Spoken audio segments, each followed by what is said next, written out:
Hey there, this is Vanessa DeBurle, and welcome to my channel, My Amish Neighbors. And I got a question from one of my viewers that wanted me to elaborate on the wheels and why do the Amish use steel wheels? What about the rubber? Give me more information. So Wayne, this answer is for you. Thank you for asking. I will jump into more information about the buggies as well.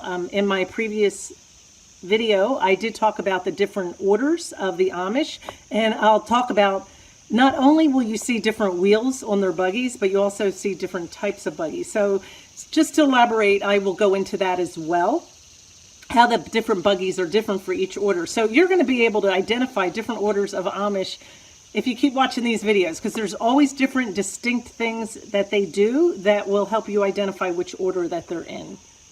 Enjoy, and again, if you have any questions, put them below and I'll either answer your question in the comments or I will make a video. And thank you so much for subscribing and supporting my channel. I appreciate that.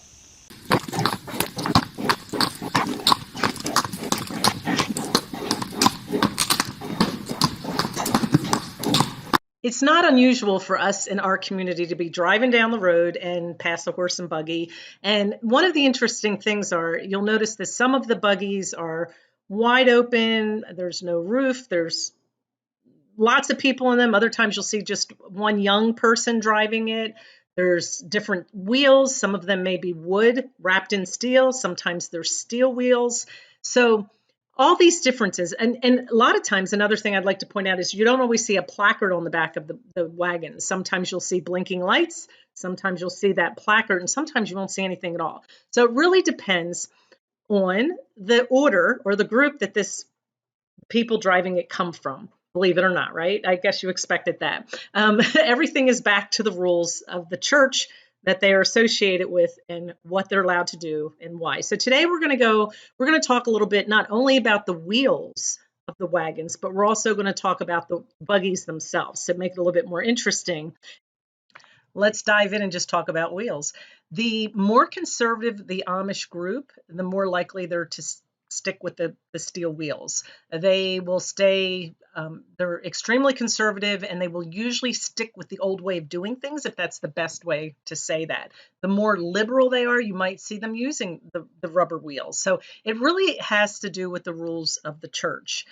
Why would they not even want to use rubber? Like, why would the conservative groups want to stick with that steel wheel? And using rubber tires are seen by the Amish as something which could promote sloth, luxury, or vanity. And so they're really strictly prohibited, especially in the conservative groups. They are, as the groups start to get less conservative and a little bit more liberal, or they start to use more of technology, some of those types of rules are put aside. Let's go back and look at some of the buggies, because the wheels aren't the only thing that defines the different groups. The buggies are going to vary from group to group. It's going to reflect basically how conservative the community is. The more conservative the community, the more austere the buggy is, the more stocky the horse is. For instance, we've talked about the Schwarzenstruber Amish before. They're a really conservative group, probably one of the most conservative, and they will use a wooden wheeled buggy with steel bands that touch the road. The side curtains will be manually rolled up and tied, and the front of the buggy will be open to the weather. So no slow moving vehicle sign will be evident. At night, they'll use an oil lantern on the side of the buggy so that they can be seen in the dark. Now, to be honest, I have not seen that in our area. Our people in our area will use a placard, or they'll use blinking lights, which I'm thankful for, because it can be very, very dangerous. A less conservative group in general, the fancier the buggy and the horse. So you can tell that by looking at some of these pictures. Instead of roll-up side curtains, they're going to have sliding doors possibly. The open part of the buggy, like the windshield on a car, will be closed with plexiglass and may even have wipers on them. So again, they're more less conservative. The buggy could be equipped with lights and turn signals even, and all of that is powered by a car battery that is recharged regularly. They use LED lights, less power for the battery. You might see a chrome rearview mirror.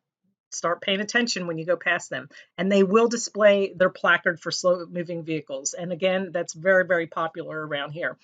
Brakes, they might use something hydraulic instead of something where it's manual, just to help them. And again, you'll see their horses. They're the ones that have the real fancy horses that are look like they just came out of a racetrack. And actually, that's where they get some of their horses that are ex racehorses, believe it or not, maybe failed racehorses. All right, let's talk about taxes. A lot of people will question why are they using our roads when they're not paying taxes? Well, actually, from the research that I've done and from people I've talked to in the state of Ohio, the Amish are required to pay a fee for their buggies, and I've seen anything from $10 a buggy to 50, depending on what county that they live in. How they control that is a lot of it is by the honor system. And in Indiana, a buggy is supposed to have a license plate on it, which is not required in most states, obviously. So that's one way that they do help pay the road taxes. And if you think about it, most of them are buying diesel fuel for their diesel engines that they use, and they're buying gasoline if they're mowing even. So if they're running farms, they're going through lots and lots of gas, so they're still paying taxes on fuel just like you are, but they're using them in a different way.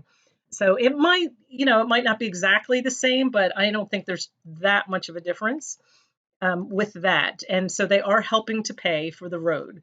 Personally, I'd like to see us put a buggy lane in just to keep them safer. So that answers your question. The wheels, again, you'll see more and more Amish.